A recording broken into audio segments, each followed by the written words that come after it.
welcome to today's video. Thank you for staying subscribed. I know I have not posted in 500 years. This video might be a little rocky because I have all the information here for what I'm going to talk about, but I'm going to have to kind of glance back and forth because I was trying to get this video out to you guys as soon as possible without having to memorize every little detail. And this serial killer had so many victims that, like, I don't think I could have memorized the list in order. So, my name's Helena. I used to be a criminology student, but I transferred to cosmetology because I want kids one day and a family, and I just didn't want, like, a super life-threatening job, you know, and one that you're basically on the clock 24/7, but I still have a love for true crime.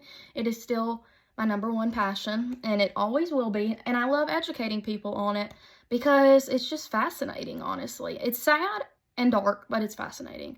So, if you're interested in true crime and makeup, please subscribe. I will try and put everything I use on my face down in the description box, but without further ado, let's get started in today's story. Before I get started, I'm going to put a little triggy warning that there are references to necrophilia, SA, I guess you could say child abuse. He had underage victims, so I'm going to classify it under that category because that's what it is. And just gory facts that some people might not want to hear. So if you don't like any of that stuff, this is not the video for you, sweethearts. So go ahead and click on out. But if you are interested in this kind of stuff, stay tuned. So I got my iced coffee. I made it instant and some powder got on the rim. So if you see that, it's not dirt. It's instant coffee. Ooh, I put some, like, zero sugar caramel macchiato creamer, like Starbucks creamer in there. It's really good. One eternity later. Okay, so today's video, we are talking about a serial killer by the name of Peter Sutcliffe. I had heard his name before, but I had never heard, like, his story. He was known as the Yorkshire Ripper, or Yorkshire, I don't know. I'm just gonna go with Yorkshire. He was a doozy, let me tell you. I was reading this story, I was doing research on this story, and I just remember being like, when is the victim list gonna stop? Because it kept going so freaking long. It was kind of sickening, honestly. But I was blown away with the amount of victims this guy had. And it's one of those stories where you want to get mad at the police because he was interviewed 9 times during the crime spree and never convicted. So he could have had a lot less victims, but the police were like, no, he's not guilty. He has a good answer for everything. Good answers don't mean you're not guilty, honey. Like, so that made me really mad because it's just so sad to think that, like, all of his crimes, not all, but most of his crimes could have been prevented had the police gotten on his rear end like they should have. But you know what? You can't fix the past, so we're just going to move forward. But, oh, Peter. Okay, let's get started. So not a lot's known about his childhood. He was born in Bingley, which is an area of New Yorkshire, England, hence the name, the Yorkshire Ripper. I looked up this little town, and it is a cutie pie. It kind of, for some reason, reminds me of the town from Notting Hill. If you haven't seen that movie, leave this video right now, because if you don't like Julia Roberts, I don't know how to help you.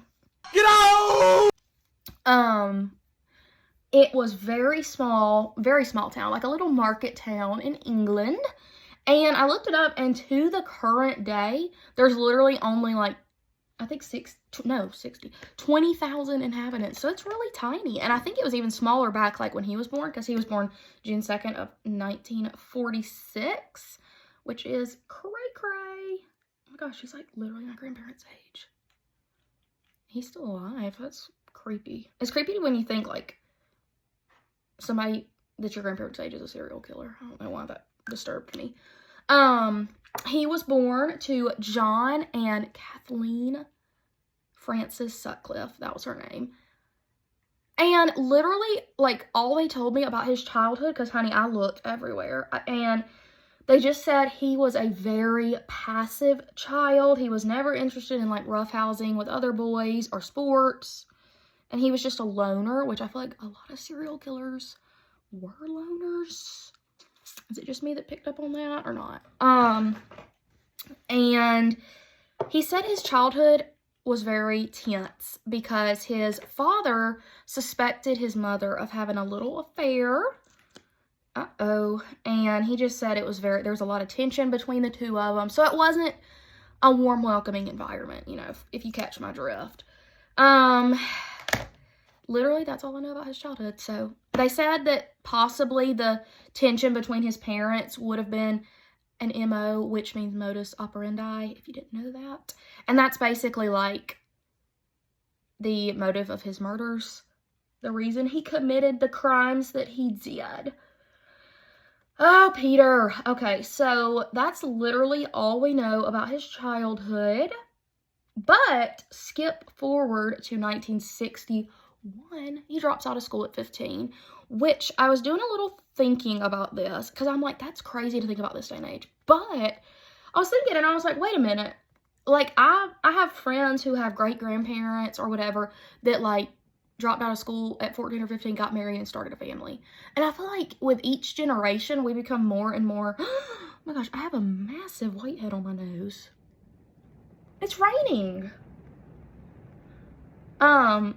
I feel like we become more and more dependent on people because it just seems like it wasn't anything for back in the day, like a 14-year-old to be like, all right, I'm getting married, and nobody to think twice about it, which this day and age, that sound was like like pedophilia, kind of, because a lot of times the people they married were a lot older. I don't know, that just sounds a little whack to me, but I guess if you were mature enough to handle that lifestyle, you do you, boo. I'm not judging, unless it was like a 30-year-old marrying a 14-year-old. I am judging that. But if they were like 2 or 3 years older than you, you know, and everything, and you had a financially stable career and everything, I guess, like, I'm not here to judge, honey. But I am here to judge him because he was a piece of doo-doo. Okay, so he didn't have a girlfriend or anything, but he dropped out of school at 15, and he started working odd jobs to make some money. So this is where we get into the little wackadoodle stuff about him that I think is when his fascination with murder started. So throughout the whole period, the whole decade of the 60s, he took jobs as a grave digger, which is somebody that obviously digs graves and buries bodies. Which I do know that was kind of a common job for people that just wanted to make some good money to take. Because I've heard of people doing it before. Like, I've heard of a lot of people back in the day doing that job. So I think it was a fairly common job. Like, it wasn't anything strange, you know, for people to ask what you did. And you're like, oh, I'm a grave digger. Like, I don't think people look down on that or anything. Because, I mean, it's needed. But his coworkers said he scared them a little bit. They said that Peter, he liked to collect what he called trophies from the bodies he buried. And if you don't know this about serial killers, most of them collect a trophy from their victims, which is just something that reminds them of who they killed. So, little foreshadowing, he just takes like random little pictures or like watches, just random stuff that the body may have been buried with, and he keeps it because he wants to remember them, which is no, that's a no, honey. Let's not do that. So he freaked a lot of his coworkers out because it's like, why do you want to remember a random dead person that you've never met? And he also made a lot of references to necrophilia, which makes me kind of uncomfy to talk about, but it's just doing nasty stuff with dead bodies. I feel like he probably committed it. They never convicted him of any of it, but I think he did it. So, Peter was just an odd duck, and he was a loner then, too, because he scared people. Which, if you're talking about necrophilia and stealing from dead bodies, I mean, you're kind of setting yourself up for that, sweetie. So, Peter. Okay,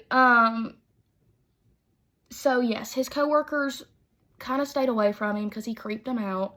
And they also said that he loved visiting this museum in town that displayed very macabre displays of dead bodies that died in like horrific ways. So basically, it was like a museum dedicated to like horrendous deaths, and it was a wax museum, so it was wax figures of horrific death.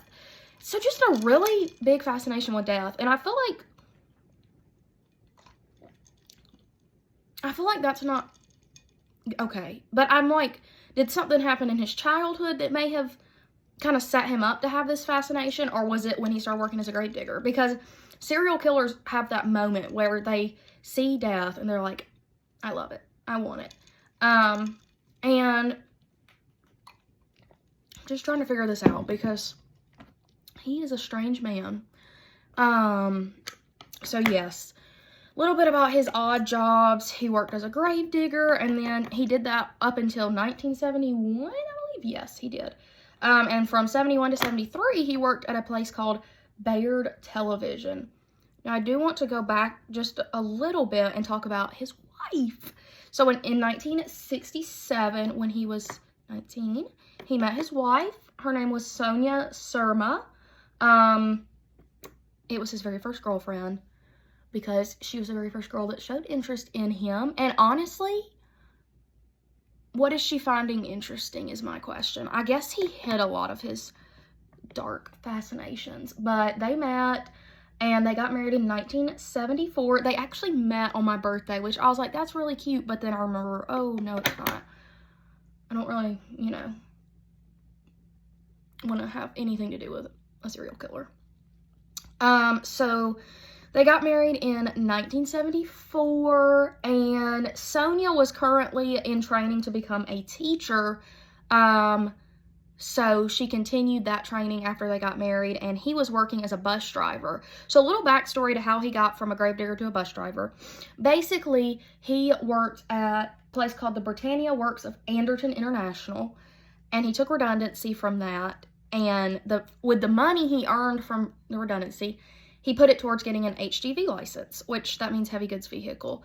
And with that license, you can become a bus driver, or like you can drive like tractor trailers for companies, whatever. So originally he did work as a tractor trailer driver for a tire company, but he got fired from that job because he was stealing tires. And this is the part I find absolutely cuckoo. So he got fired from this company for stealing tires, and then later a company called T&WH Clark, which I looked up, it's an ironworks company. They hired him to be a truck driver, and I'm just thinking, did you not see his record that he's, stealing stuff? So I guess they didn't. So they hired him. He worked there up until he met his girlfriend / wife. So during this time is when some not good stuff happened for Peter.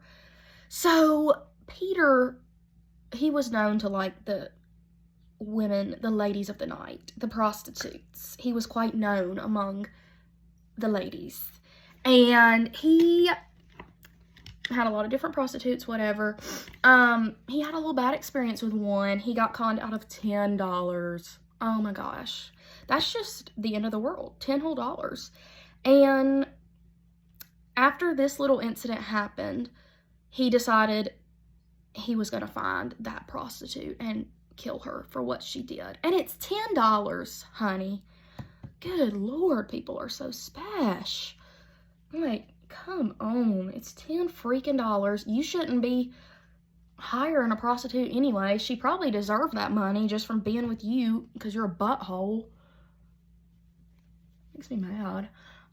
So this happened, and I think that's like when it snapped. He already had a very, very bad view of women because his mother, he saw what his mother did to his father. So he already was kind of going down that rabbit hole of hating women. And then that was like the straw that broke the camel's back. He was like, I can't do women anymore. So I was just thinking, like, is he over here with prostitutes while he's dating / married to Sonia? Because that's not good. But this happened around the time that he was, working as a bus driver or whatever. But anyways, so he and Sonia got married. 1974, and oh my gosh, this bronzer's dark. They moved into 6 Garden Lane, which is in Heaton, Bradford, England. So it's really close to the Leeds Canal, which I looked up, and that's one of his, like, a lot of his victims were found in the Leeds district. So most of his, or all of his crimes he committed were very close to home. So they moved into their little house. Sonia started teaching. He was working as a bus driver. Unfortunately, though, not long after their marriage, Sonia had multiple miscarriages and figured out she couldn't have children, which honestly, I think Jesus was protecting those kids, because who knows what kind of life they would have had finding out their dad is a horrific serial killer. So I think everything happens for a reason, and they weren't supposed to have kids. So, trigger warning, we're about to get into the assault/murders. So, 1974, right after he gets married, he is in a minivan with his buddy Trevor Birdsall. And minivans, I'm sorry, minivans are a red flag. Minivans are never associated with anything good. So there actually is a really dark story behind minivans. I'm not going to cover it on this channel because it's just very disturbing, and it involves a lot of horrific child abuse that I don't want to talk about. And so if you want to look that story up, Bailey Sarian, who is the queen of true crime, she covered it a long time ago. Like, I think it was one of her first videos, and she did a really good job covering it. So if you want to hear about the dark history behind the white creeper van, feel free to check her video out, because I think she did the best.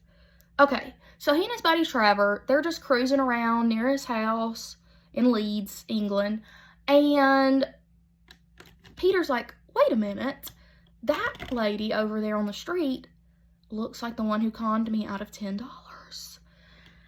So he's like, hey, pull over.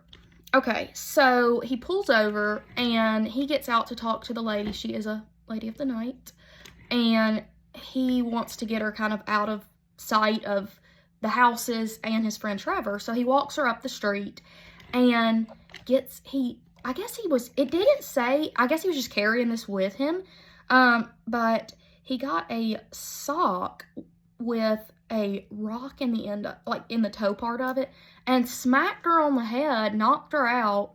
And I guess he thought he had killed her, because it never really said, like, if he was interrupted, but I think, like, he thought he had done her in. And he just leaves her for dead and goes and gets back in his buddy's van. And his buddy did say it was weird when he got back in the van, because he seemed out of breath, like he had been, like, running or, like, was in a struggle with somebody.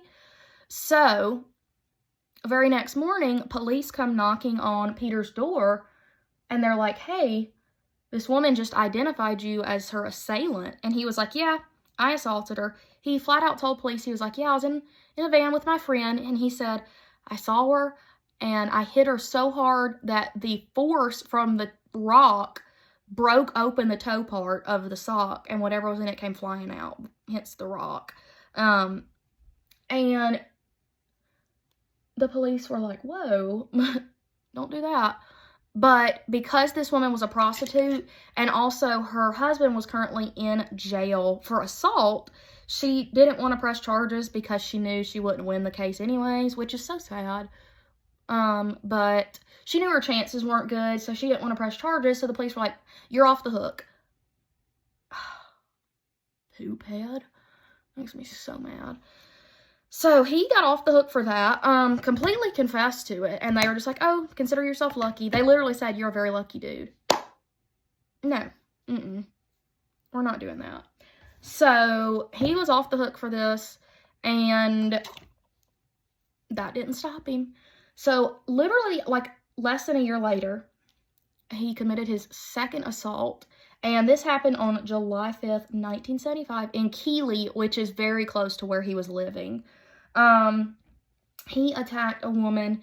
Now, it doesn't always clarify if these women were prostitutes, but they were, because he had a victim that wasn't a prostitute, and she was considered his first innocent victim. So all the women before this girl, not this girl, but the one we're going to talk about in the future, were prostitutes. from my best assumption. Her name was Anna Rodulski, I believe. And she was walking alone, walking the streets, I guess, but she was by herself. He snuck up from behind and struck her unconscious with a ball peen hammer. Which, that would be not fun. Struck her unconscious, and then when she fell to the ground, he began slashing her stomach with a knife. I'll put the picture of the ball peen hammer he used up here, as well as the knife, because this was his MO, basically. This was what he used in most of his cases. But thank goodness he was disturbed by a neighbor, and he fled the scene and just left her bleeding out. And they never said what happened afterwards, like if she was ever able to identify him. I'm assuming not, because he struck her from behind. So he got away with that. And then in August, so literally a month later, he attacks a young prostitute named Olive Smelt in Halifax. And all of these are just like districts near where he lives. It was never like crazy far. He once again struck her from behind and with the hammer and used a knife. But in this time, instead of slashing her stomach, he slashed right above her bottom. But he was again interrupted and just left her for dead. Thankfully, though, she was found. Okay, you're not even gonna believe this. Not even a month later, this man commits another assault. So, literally not a month later, August 27th, he attacks a 14-year-old prostitute, which is insane to me, that she is 14 and on the streets. He attacks her, and, okay, so this young girl was walking in a country lane, and he hit her in the head 5 times with a hammer, struck her from behind, and left her for dead. He was never convicted of this attack, but he did confess to it in 1992. Thankfully, though, she did survive this attack. I don't know if, like, it never explained. I guess he was probably thinking he killed them, so he left, but he never did, which is great. Unfortunately, though, a couple months later, on October 30th of 1975, his first his first murder occurred. Wilma, I believe was her name. She was a mother of 4 in the Chapelton district of Leeds. Once again, reference to Leeds. He struck her twice with a hammer and then stabbed her 15 times in the neck, chest, and abdomen. There was an extensive search, 150 police officers, and 11,000 interviews. And they didn't find him. They didn't identify him, which is such a bummer. But they did find bodily fluids at the scene because she was unfortunately SA'd. And then January of 1976, it seems like he always took a couple months in between, I guess, just to take a little break. Like, what are you doing? Just stop. So, January of 1976, he was once again in Leeds, and he stabbed a young prostitute. Her name was Emily Jackson. He stabbed her 51 times. So a little backstory on Emily is she was in a bad situation with money, and she was trying to literally make enough money to take care of herself. So she was using her family van in exchange for sexual favors. So she was prostituting herself, and Peter just happened to be one of her clients. And while they were in the van, he hit her on the head with a hammer, and then he used a sharpened screwdriver to stab her in the neck, chest, and abdomen. And after she had fallen down, I guess he did it outside of the van, he stamped on her thigh and left a boot print on her thigh. And like, how disrespectful of a person can you be? Like, you've already killed this woman, and now you're just stomping on her like she's a piece of trash. But sadly, though, because all these women were prostitutes, they weren't, like, the police's first priority of investigation, because nobody was really calling in and reporting them missing. They were more just finding their bodies. But once again, they weren't treated as, like, a #1 priority. Fast forward to May 9th. he was in Leeds again, and he attacked another prostitute. Her name was Marcella, I believe, Claxton. She was walking home from a party, and Sutcliffe pulled up and was like, "Hey, can I offer you a ride?" She was like, "Sure." Well, so they were driving, and then she had to go pee really bad, so they pulled over to let her pee, and while she was peeing, he snuck behind her and hit her in the back of the head with a hammer. Thankfully, though, she was left alive and was later able to testify against him at his trial. So she is a survivor.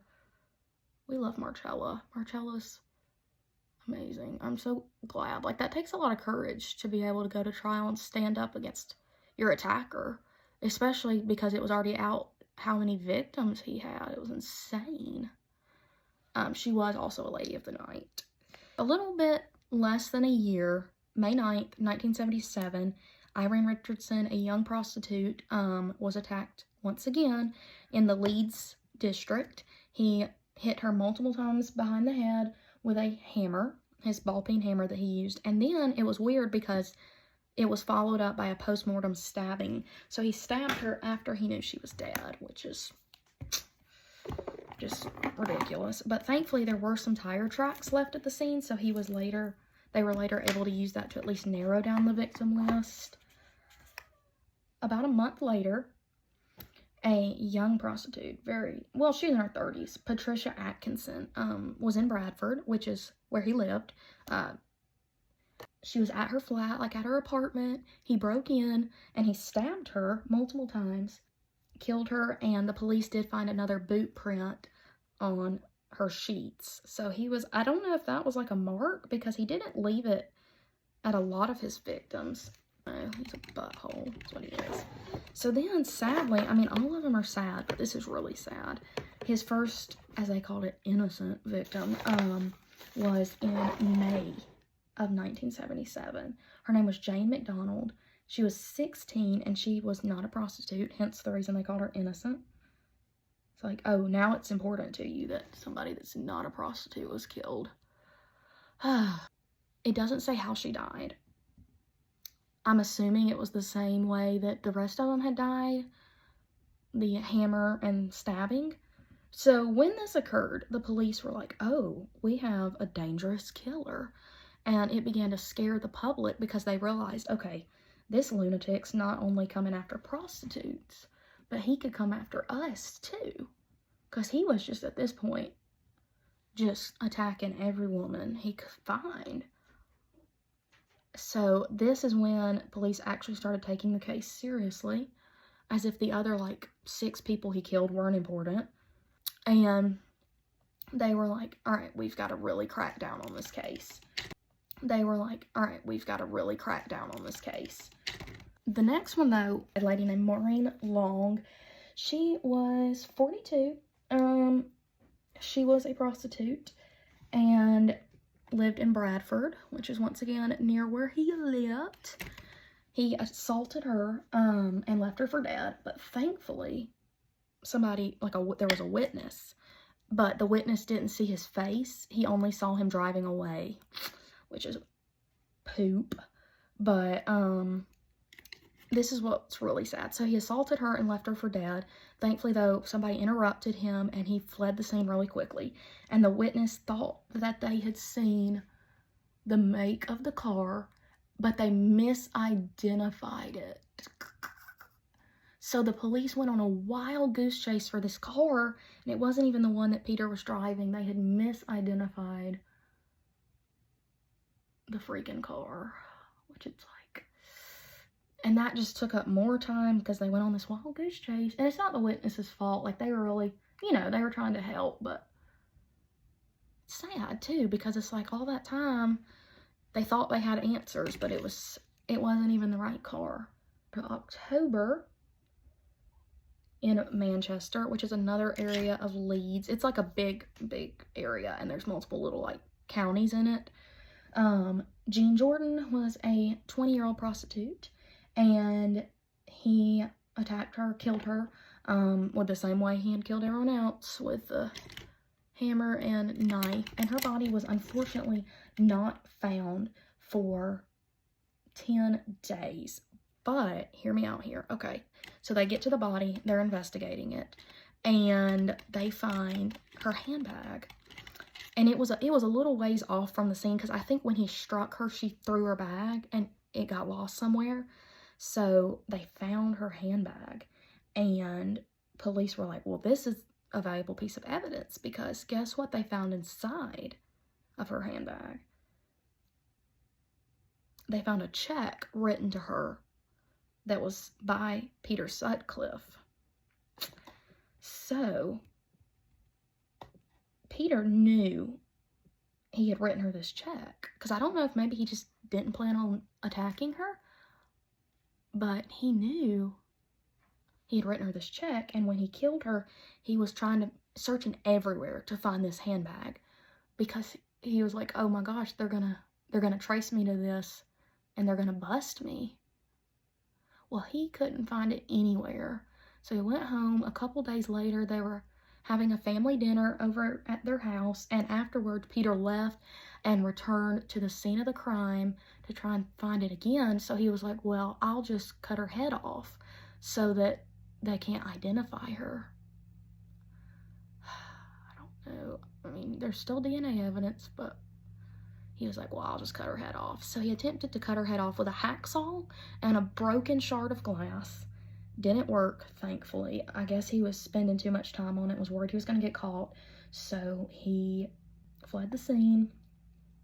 But they did trace the check, back to banks in Shipley and Bingley, and then it went back to 8,000 local employees, because I guess they didn't have Peter's name in their system, so there was tons of people that could have, like, been at the bank, and he was like, hey, can I get a check to write? And they could have ID'd him, but they weren't able to, which is weird to me. But I think it was just like there were so many people that could have written this check out for Peter, or could have given him the check. I don't know. It was weird to me that they couldn't bust him for that, but they didn't. Okay, this is where it gets cuckoo. So over the next 3 months, the police interview 5,000 men that could have possibly fit the identification of the killer, and they interviewed Peter. They interviewed him, but they didn't connect him to the crime, which is weird because, oh my gosh, just flip my camera. They literally just found a check he had written to one of the victims, but they're like, oh, he's not responsible. I guess because anybody could have technically written her a check because she was a prostitute. So they didn't link him to the crime because it wasn't uncommon for her to, you know, be given money by people, by her clients. They never traced him to the crime. And here's a little fun fact I discovered. It's not fun, but Jean's body was actually discovered by a man named Bruce Jones. And there's a soap opera called Coronation Street. I had never heard of it, but apparently he played a character named Les Battersby on there. So if you have watched that show and you know who Les Battersby is, then that is the man who discovered one of Peter's victims. What? I don't think I've ever heard of that show. I guess it was maybe popular back in the, like, obviously the 70s or 80s. Which I feel like was the time period for soap operas, like Dallas. I guess it was kind of like that, I'm assuming. I have no idea. I didn't really look into it, but I did. I did see that. So then in December, he attacked and killed another prostitute named Marilyn Moore. Or no, he didn't kill her. Oh my gosh, what? I'm getting all mixed up. But she did survive and was able to provide the police with a description of her attacker. Go Marilyn. This is like, we needed that. And there were tire tracks found once again at the place of the assault. Look at my eyelashes. I have eyelash primer on them. They look crazy. That's crazy. So, y'all aren't even gonna believe this, but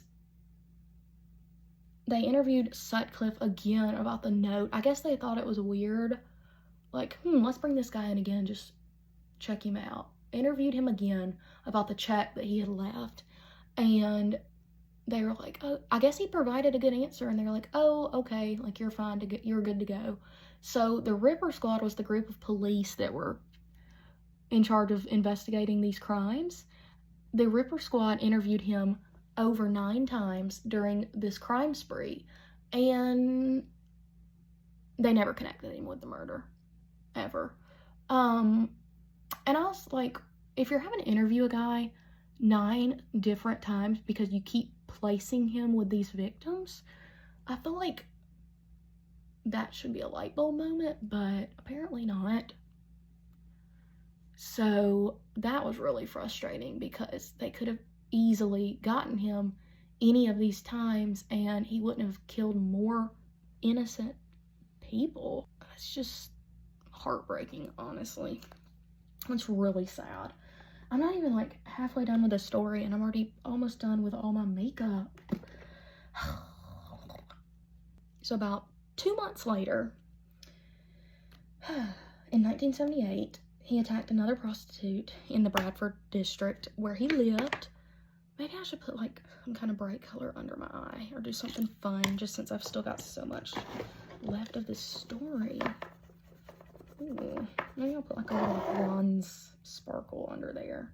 Her name was Yvonne Pearson. She was 21. And after he killed her, he disregarded the body under a discarded sofa so nobody would find her.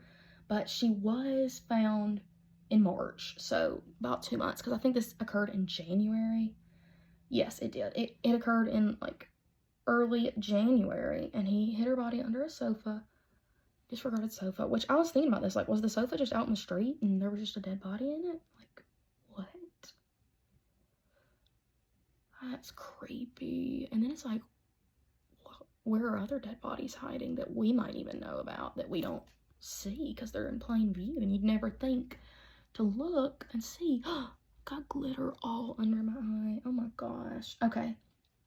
So then in late January, not long after Yvonne's murder, he attacked an 18-year-old prostitute named Helen Reitka.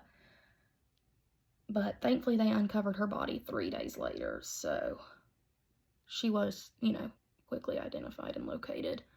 Which is so sad, though, about that one girl, like, putting her in a sofa, just throwing her away like a piece of freaking trash. Throw him away, because he's a piece of crap. So, he's a crap sandwich, honestly. So, I guess he decided he was going to take a little break from murdering people, and he took a little 2-month hiatus to throw the police off of his scent. Ooh, my gosh, that was sparkly. My eyeballs are looking sparkly today. They are shining like a diamond. Okay, so he takes a 2-month hiatus. Well, he decides to come back. And then in May 16th, he attacks a woman named Vera Millward. She was 40. And he attacks her in the car park of the Manchester Royal Infirmary. It didn't say that she was a prostitute, but I think she was.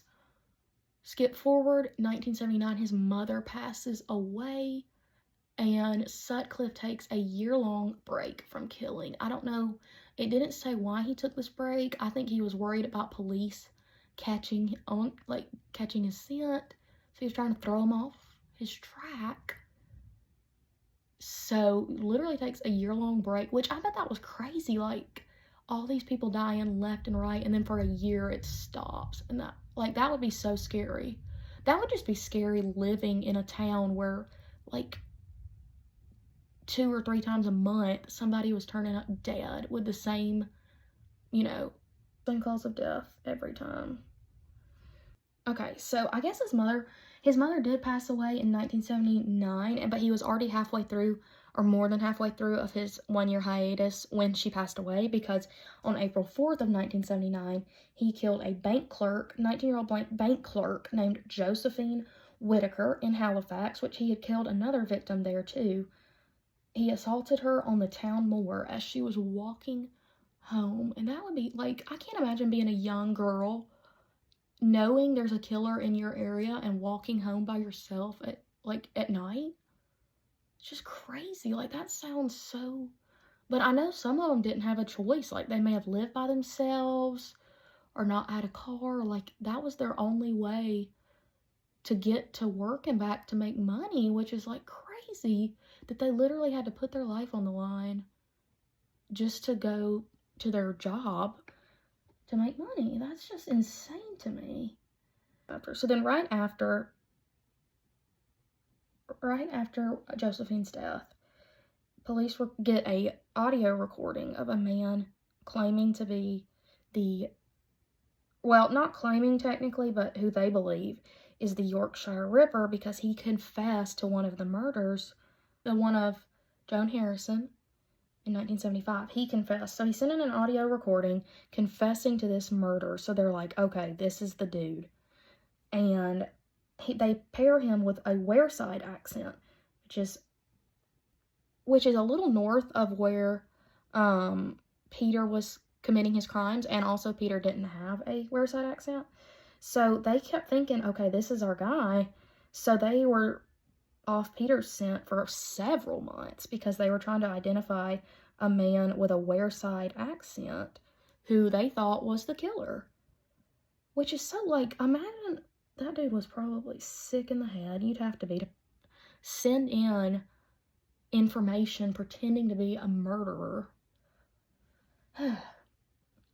And this same dude also sent in 2 letters to the police boasting of his crimes and called himself Jack the Ripper. So they were like, yeah, this is our dude. Butthole. Everybody's a butthole in this story. And what's still so crazy is his wife had no idea of these crimes. She was completely unaware that it was him, because, you know, you never suspect your loved one to be committing ruthless murders. So that dodo bird throws the police off Peter's scent for a couple months, and during this time he killed a woman, a 20-year-old student. Her name was Barbara Leach. She was a Bradford student, which was a school in the area. This was his 16th attack. He murdered her. She was not a prostitute. And after this happened, it scared the public even more. And they're like, we've got to put out like an APB for this dude ASAP because our lives are in danger. So when a prostitute's getting murdered, it's no big deal, you know. But second, another person gets murdered that is more valuable, they're all over it. Like, oh my gosh. So they put in a lot of money for an expensive publicity campaign, which pushed the Wearside accent connection. So they published a campaign, like, identify this man with a Wearside accent, and once again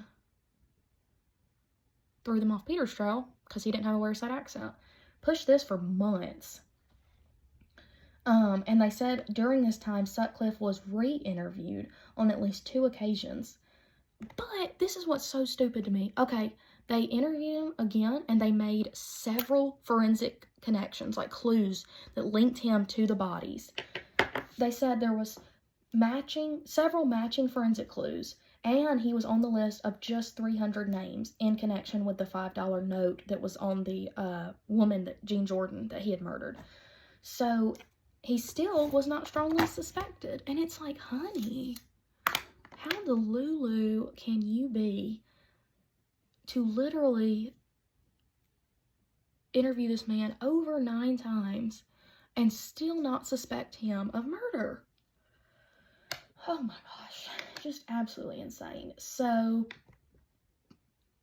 this is where we kind of get to the good part. Not technically yet, but this is when he kind of everything starts to go downhill. In 1980, he was arrested for drunk driving. While awaiting trial, he killed 2 more women, Marguerite Walls in August and Jacqueline Hill in November. And he also attacked 2 other women who survived. Their names were Paidia Bandera, and Teresa Sykes. All of these happened in the Leeds district. Thankfully, though, finally, after the November murder, and let's see, this puts him in November of 1980. He started his killing spree in 1974, so 6 years into his killing spree, his friend calls and reports police saying, hey, I think my friend is the Yorkshire Ripper. So friend called in November and was like, hey, I really think my friend is the guy killing all these women, and police wrote it down and everything, and then the police report vanished. Okay, sure. So, unfortunately, that never busted him for anything, but thank goodness, on January 2nd, 1981, he was stopped by the police because he had a 24-year-old prostitute named Olivia Rivers, in the driveway of Light Trade's house in Melbourne Avenue. So I guess they had met up for, like, prostitute things. And,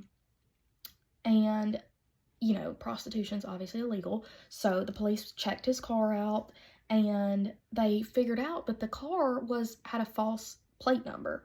So they arrested Sutcliffe for this offense, and they transferred him to the Dewsbury police station in West Yorkshire. So they questioned him in relation to the Yorkshire Ripper case because he matched so many of the physical characteristics known. So I guess they're like, wait a minute, you might have something to do with this murder, this killing spree. So the next day, the police returned to his car to further investigate this possible case, and they found a knife, hammer, and a rope he had discarded when he briefly slipped away during his arrest because he told the police he was bursting with a pee. So he had to pee really bad. He walked off to go pee. The police let him, and he hid his murder weapons. They found a second knife at the police station because he told the police once again he really had to go to the bathroom. And they let him. They let her go retrace his footsteps, and they find another knife. So after all this, they obtain a search warrant for his house in 6 Garden Lane, and they bring his wife in for questioning. She was completely unaware of anything that was happening, which I'm sure that was, like, horrifically traumatic for her. Find out her husband is a serial killer? Oh my gosh. So they bring her in, and this part is really disgusting, and I really don't want to mention this, but I feel like it's kind of, like, important, I guess. So they strip him down of his clothing, and they find out he has a V-neck, like, vest, sweater vest, but he's wearing it like pants. So basically his legs are in the armholes, and his male parts are exposed from the V-neck of the sweater. And he did this because he essayed his victims, and the shoulder vest had shoulder pads, or the sweater vest, so he was able to use the shoulder pads as knee pads so he could essay his victims without hurting himself, hurting his knees. Butthole. Okay, so 2 days of intensive questioning. On the afternoon of January 4th, 1981, he suddenly declared he was the Ripper, and over the next day, he described many of his attacks. Weeks later, he claimed God had told him to do this. So this is the connection back to grave digging that I knew had something to do with it. So he said that he said that he first heard the voices while he was working as a gravedigger. So this is when he was a teenager. He was burying a man named Bronislaw Zelpowski, and that when he buried that man, he started hearing voices telling him to kill these women. And he believed it was God telling him to do that. So they diagnosed him with schizophrenia, which is a very common thing among serial killers. They say, oh, like, I heard voices telling me to do this, whatever, blah, blah, blah. That's an excuse. So over the next day or whatever, he said God was telling him to do this. He only showed emotion when describing his youngest victim, Jane McDonald, and when he was questioned of the murder of Joan Harrison, which he denied that murder, but he only showed emotion with the 2 of those people. And he was charged on January 5th at Dewsbury Police, and he was convicted. He pleaded guilty to 7 counts of attempted murder, as well as not guilty to 13 counts of murder, but he did plead guilty to manslaughter on the grounds of diminished responsibility. And the basis of his defense was that God told him to do it. The trial lasted 2 weeks, and despite the efforts of his counsel, James Chadwin, Sutcliffe was found guilty of murder on all counts and sentenced to life imprisonment. Thank goodness his wife obtained separation from him in 1982 and a divorce in April of 1994. So she was like, I'm out. Peace out, Girl Scout. Bye. So while he was put in prison, a fellow inmate named Ian Kay attacked him on March 10th, 1997 with a pen, and he lost vision in his left eye and his right eye was severely damaged. Kay said he was intending to kill Sutcliffe, but was unable to because guards caught him doing it, and they sent him, Ian Kay, they sent him to a mental hospital. So to this day, Peter is still sitting in prison, rotting away. I hope he rots forever. He's a horrible man. Sorry if this story was rocky, but thank you so much for watching, and I'll try and be back later with another video. So thank you for enjoying this crime video and my makeup, and I'll list everything down below, and you have an excellent day.